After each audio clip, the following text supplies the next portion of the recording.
Madame, Monsieur, bonsoir. Aujourd'hui, on va parler de formation. C'est là où le bas blesse en Algérie. On n'arrive plus à former des matières, des Pelloumi et j'en passe, les générations d'avant, les Lalmas, les Kalem. Aujourd'hui, l'équipe nationale, qui devrait être la vitrine du football national, est composée de joueurs ayant été formés en France, dans des centres de formation français.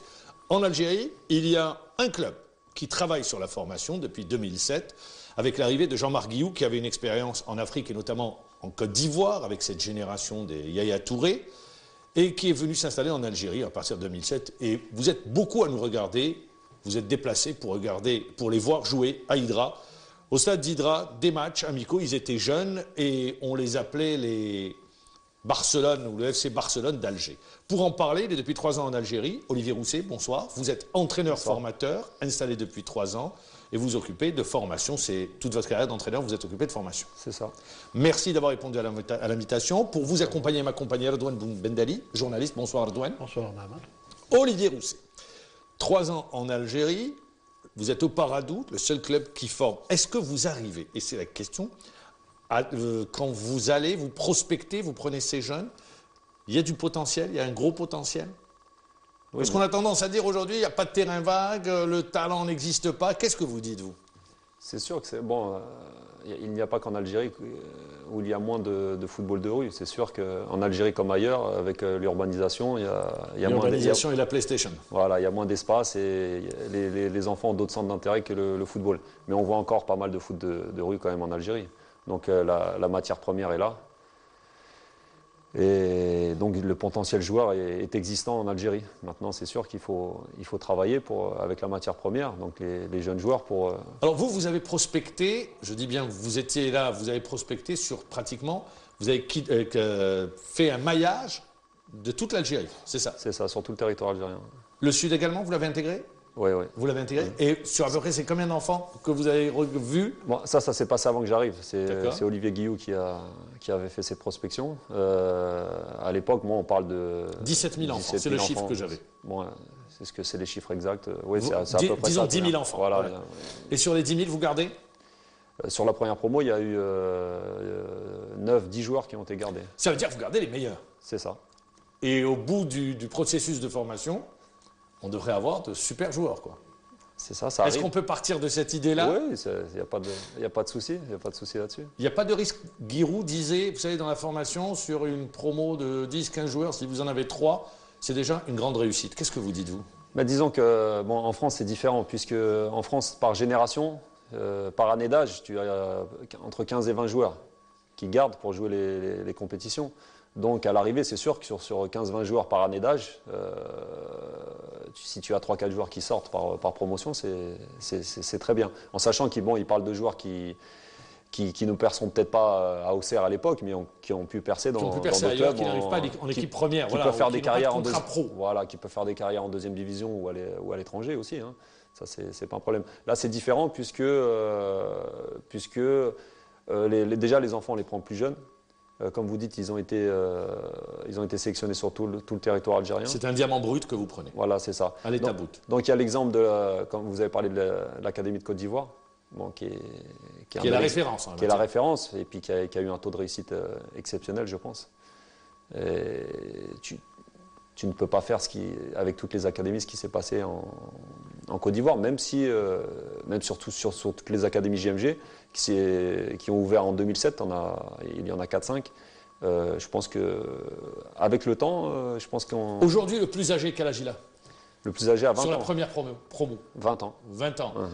Et alors tout le monde à l'époque, avant de passer la main à Erdouane Bendali, tout le monde à l'époque disait ils sont destinés à jouer à l'étranger. Il y a eu une expérience qui a été faite avec le Paris FC qui n'a pas abouti.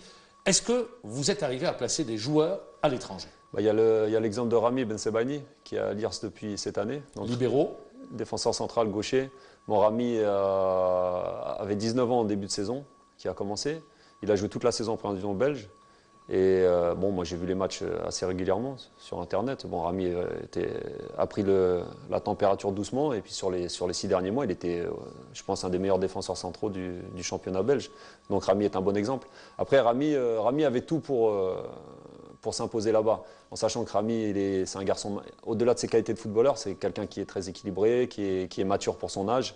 c'est pas le cas de tous les joueurs. Rami, à 19 ans, était prêt pour jouer en première division en Europe. Il y en a qui sont plus précoces par rapport à d'autres. Voilà, c'est ça. Rami avait toutes les capacités pour jouer dès maintenant en première division en Europe et s'imposer là-bas.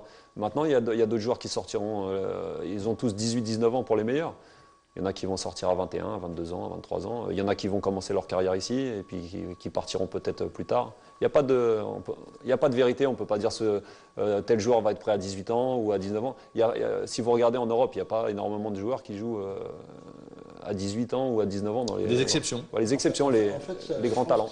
Ça dépend un peu de la personnalité du joueur, parce que moi je me souviens que Rami, si mes souvenirs sont bons, j'ai suivi l'académie depuis le début. Rami jouait avec El Moueden. El Moueden aujourd'hui joue à l'Arba, alors que Rami, lui, il a réussi parce que peut-être qu'il a une personnalité différente. Est-ce que, justement, la question que je voudrais vous poser, la philosophie de l'académie Jean-Marc Guillou, c'est de choisir des pays où il y a du talent, à l'état brut. Je suppose que vous n'allez pas dans n'importe quel pays, vous essayez de... Mais alors, si vous deviez donner un peu le morphotype du joueur algérien, comment est-ce que vous le décrivez, le jeune joueur qui joue dans la rue? Quelles sont ses qualités, ses défauts? Le morphotype du joueur algérien, vous me parlez de jeunes joueurs qui jouent dans la rue, bon, j'ai eu la chance de voyager un peu ces dernières années. Le morphotype de la rue, du joueur de rue, c'est des joueurs techniques qui voient vite, des joueurs créatifs. Donc c'est vrai que par rapport aux philosophies des académies Jean-Marc Guillou, c'est ce qu'on recherche en premier. Donc le footballeur algérien, la qualité de base du footballeur algérien, quand on remonte dans le temps avec les générations qui sont passées, c'était ça la qualité principale du joueur algérien, c'était ça, c'est ces joueurs de rue créatifs, techniques. Et c'est ça qu'on recherche en premier lieu. Après, comme vous disiez tout à l'heure, après il y a le mental aussi qui fait la différence. Donc comme je disais tout à l'heure, Rami était prêt parce que mentalement il a tout pour le haut niveau. Mentalement c'est un joueur de haut niveau. Il y a d'autres joueurs qui sont à l'académie, qui sont des vrais talents, parce qu'on a beaucoup de talents à l'académie. Peut-être que mentalement ça ne passera pas pour l'Europe. Peut-être que ça peut passer en Algérie et peut-être que ça ne passera pas pour l'Europe. On ne sait pas encore. Comme on disait tout à l'heure, il y a des joueurs qui mentalement sont prêts à 18, il y en a qui sont prêts à 23, 24, certains à 25 ans. Je voudrais revenir également, pour rebondir sur ce qu'a dit Alzoum Medani. Alors au début, quand vous avez mis en place l'académie, sur les premières années, il n'avait pas de compétition. Les joueurs, c'était des matchs face à des adversaires, je dirais des matchs de gala. Voilà. Aujourd'hui, ils sont dans la compétition. C'est ça. Ça a été un choix délibéré? Pourquoi avoir attendu? Non, c'est une évolution logique pour nous. Au niveau de la compétition. La compétition, pour nous, c'est bien à partir d'un certain âge. Au départ, il y a beaucoup de choses à travailler avant de rentrer en compétition. Donc la compétition, entre guillemets, ça nous mangeait un petit peu de temps au niveau du travail. Et dans la philosophie JMG, on préfère rajouter du travail et des heures d'entraînement avant de rentrer en compétition. En sachant que chaque jour, c'est de la compétition. Les gamins, ils vont jouer des 4-4, ils sont en compétition. Sur le travail technique, ils sont en compétition avec eux-mêmes. Les tennis-ballons, tout est fait pour qu'ils deviennent de bons compétiteurs. Après, la compétition est pour nous une suite logique. Arrivé à 16 ans, tu peux commencer à... Rami, c'est sa 3e saison en compétition, Ben Sebaini. Ça ne l'empêche pas de jouer en première division. Au niveau de l'équipe du Paradou, au niveau de l'équipe première qui a accédé en Ligue 2, combien de joueurs issus de l'académie? Il y a une dizaine de joueurs qui ont participé à l'accession. Ouais. Une dizaine de joueurs. Donc c'est des joueurs qui sont nés en 95-96, donc qui ont 18-19 ans. Alors moi je voudrais vous poser une question parce que ça a fait beaucoup de polémiques. Mohamed Jabbour, à un certain moment, l'académie Jean-Marc Guillou, au début les joueurs jouaient pieds nus.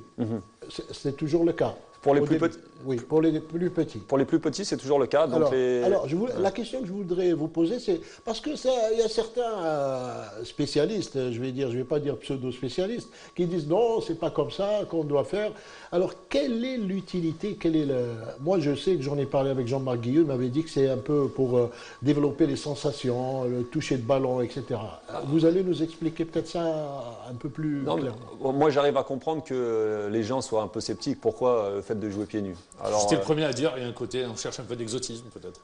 Alors, non, c'est vrai, moi-même, je travaille pour les académies GMG que depuis 3 ans. Ailleurs, je formais des joueurs ailleurs.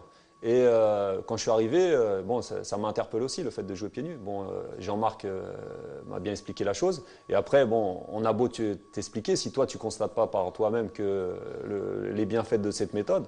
Et après, en fait, tu t'aperçois qu'au niveau du toucher de balle, c'est différent. C'est différent. Et puis, pour tous ceux qui ont joué au ballon, quand tu frappes mal dans le ballon pieds nus, tu te fais mal aux pieds. Donc, ça t'oblige déjà à bien frapper le ballon. Donc c'est là que tu vois que tu commences à avoir les bonnes... Même en hiver. Hein. Même en hiver. Bon, en hiver, les gamins, ils ont des chaussettes. Et puis bon, on adapte tout ça quand même. On n'est pas des... D'accord. Par contre, pour corriger au niveau du travail technique, c'est le top. Et pour moi, c'est encore meilleur, c'est au niveau des appuis. Au niveau de la sensation, de tout ce qui est proprioception, au niveau des appuis au sol, c'est extraordinaire. Parce qu'on voit des gamins rentrer à l'académie. On a 2-3 cas qui n'avaient pas une super qualité d'appui, et au bout de quelques mois pieds nus, c'est impressionnant. C'est là que j'ai été le plus impressionné moi-même en rentrant, parce que moi aussi c'était nouveau pour moi. Et au niveau du toucher, c'est très bien, parce qu'on a tous touché le ballon pieds nus, on connaît les bienfaits des sensations avec le ballon, mais au niveau des appuis, au niveau de la qualité des appuis, ça dure combien de temps pieds nus? 3 ans. À peu près 3 ans, en général. Pour récompense, ils ont des degrés de maîtrise technique à passer. En général, ils les ont au bout de 3 ans. Après ils commencent à mettre les chaussures. C'est une petite récompense aussi de travailler pour avoir les chaussures. Aujourd'hui, est-ce que les jeunes du Paradou sont supervisés par des clubs étrangers? Oui. Bon, on a eu la chance de faire 2 tournées il y a 2 ans en France et la saison dernière en Espagne. Vous avez joué contre les jeunes de Barcelone, si mes souvenirs sont bons. Ça, c'était la première année avec Olivier Guillou. Les gamins étaient partis là-bas. J'ai joué contre le Barça et Villarreal. Il y a 2 ans, on a joué l'Olympique Lyonnais. Vous aviez un tournoi traditionnel contre Villarreal. C'était des accords qui avaient été passés entre ces 2 clubs. C'est des petites oppositions, des matchs. Bon, c'est aussi pour s'évaluer par rapport à ces footballs-là. C'est intéressant pour les jeunes. Et oui, il y a des contacts qui sont établis. Maintenant, ils sont suivis, c'est-à-dire, quand je dis suivis, il y a des jeunes qui sont spécialement ciblés? Oui, par rapport aux tournées qu'il y a eu, il y a des joueurs qui sont suivis par certains clubs. Voilà. Et vous travaillez conjointement avec pour dire voilà la progression, voilà ce qui est fait, voilà? Non, non, il y a un suivi individuel sur certains joueurs, puisque les joueurs n'intéressent pas tous les mêmes clubs. Mais après, c'est Vincent Dufour qui est manager chez JMG, plus M. Zecchi qui gère tout ça. Est-ce que vous sentez une grosse différence, vous qui êtes entraîneur, parce que vous dirigez les équipes, vous allez les voir jouer en compétition, par exemple l'équipe qui a accédé, il y a vraiment une grande différence sur le plan technique par rapport aux adversaires? Oui, il y a une grosse différence. Il n'y a pas photo? Non, il n'y a pas photo. Bon, les petits travaillent depuis l'âge de 12-13 ans, travaillent tous les jours. En plus, le travail est axé les premières années que sur le travail technique et sur l'intelligence de jeu. Donc ils ont une avance, ils ont beaucoup d'avance sur les autres joueurs là-dessus. Et tactiquement? Tactiquement aussi, on travaille beaucoup tactiquement. Alors ça aussi, c'est un peu le mythe où les gamins jouent pieds nus, c'est des joueurs techniques et un peu c'est des joueurs de gala. Non, il y a le côté athlétique, ils font du renforcement musculaire. Bien sûr, sur le plan tactique, on travaille beaucoup aussi. À partir d'un certain âge, le travail tactique. En fait, on ne fait rien d'extraordinaire. Les gens de JMG ne se prennent pas pour ce qu'ils ne sont pas. Hein. En fait, il y a une méthode de travail parce qu'il y a une philosophie de jeu. On veut un football technique avec des joueurs intelligents. On aime le beau football. Mais il n'y a rien d'extraordinaire qui est fait. On travaille à l'image du responsable quand il joue Voilà, c'est ça. Voilà, tout à fait. Mais il n'y a rien d'extraordinaire, c'est un travail de formation. On va dire que c'est un peu à part en Algérie parce qu'on est la seule structure de formation. Mais ça se fait, on fait ce qui se passe. Alors qu'est-ce que vous pensez? Je ne vais pas vous dire, est-ce que vous êtes parti voir ce qui se fait sur les autres structures? Il y a l'AC Milan, il y a Barcelone. Donc est-ce que vous êtes parti voir pour voir ce qui se passe? Ici en Algérie? Oui, vous ne le saviez pas? Si, je sais qu'il y a des... Oui, bon, moi quand je suis arrivé il y a 3 ans, pour mon travail, même pour évoluer, j'essaye d'aller voir un peu ce qui se passe à droite, à gauche. Donc on est toujours intéressé. Il y a un décalage? On est dans le bon... Bon, j'ai pas assez vu pour juger ce qui se passe chez eux. Parce que beaucoup parlent de formation. Voilà, d'académie, de formation. Et tous les parents pensent qu'ils ont un petit Messi à la maison.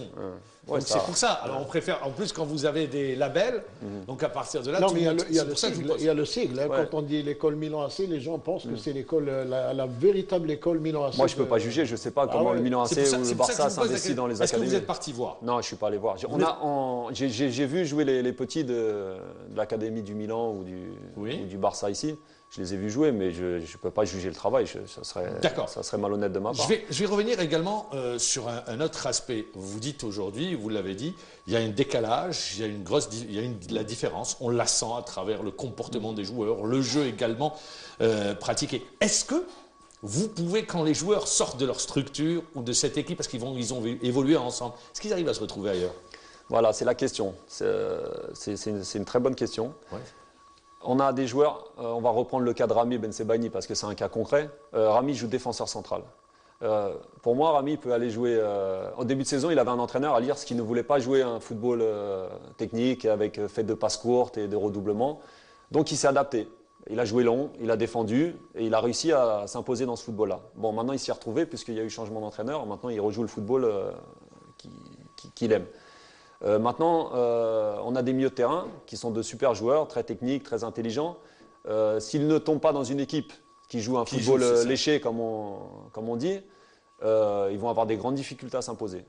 Ça, c'est sûr qu'on a certains joueurs qui ont été formés à l'académie ici à Alger ou ailleurs.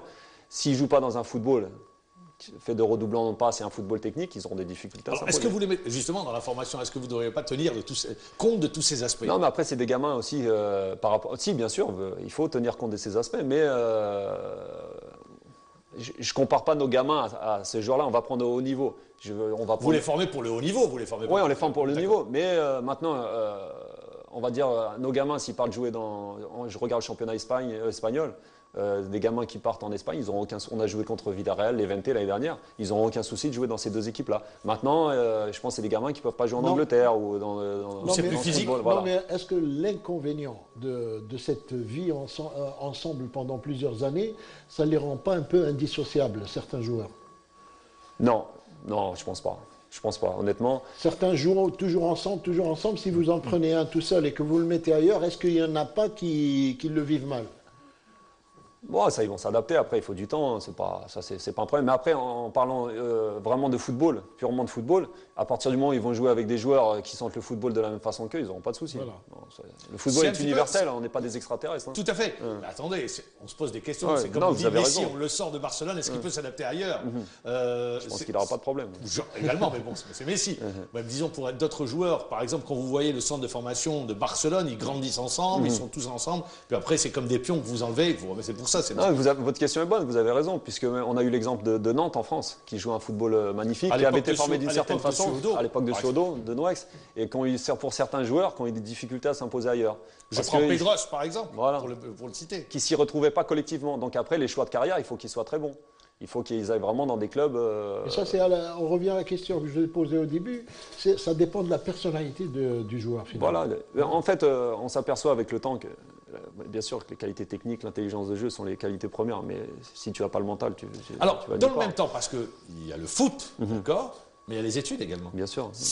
C'est lié, on contrôle les études, ce que fait l'enfant, sa progression, s'il y a des manques, comment ça se passe? Oui, tout à fait. À l'académie, en fait, les professeurs viennent à l'académie, donc le temps est partagé entre scolarité et entraînement.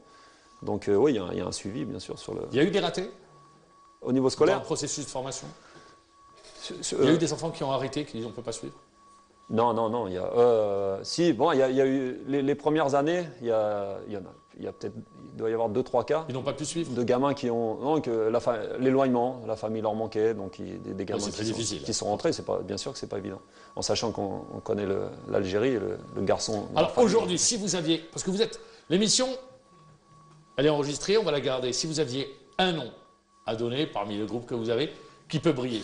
Je m'y refuse parce que ça serait le mettre en avant et dénigrer les autres. Donc, non, mais disons qu'il y a le plus gros potentiel, voilà. Celui qui a le plus gros potentiel est parti. C'est Rami. C'est Rami. Après, on a le regretté Abdou Nef, qui est décédé malheureusement l'année dernière, qui aurait dû partir à l'Olympique Lyonnais. Pour moi, c'était les deux joueurs qui avaient le plus gros potentiel. Et maintenant, il y en a d'autres qui arrivent. Même chez les petits, on a de super joueurs qui arrivent. Mais je peux pas vous donner de nom. Vous êtes un modèle aujourd'hui, vous dites, en Algérie? Vous êtes le modèle à suivre? On est le modèle à suivre dans le sens où il est dommage de ne pas avoir d'autres structures de formation. Après, on travaille avec notre philosophie de travail. Je parle en France ou en Espagne ou ailleurs, il y a chaque club travaille avec sa philosophie. C'est là où le bas blesse, quand je dis là où le bas blesse au tout début?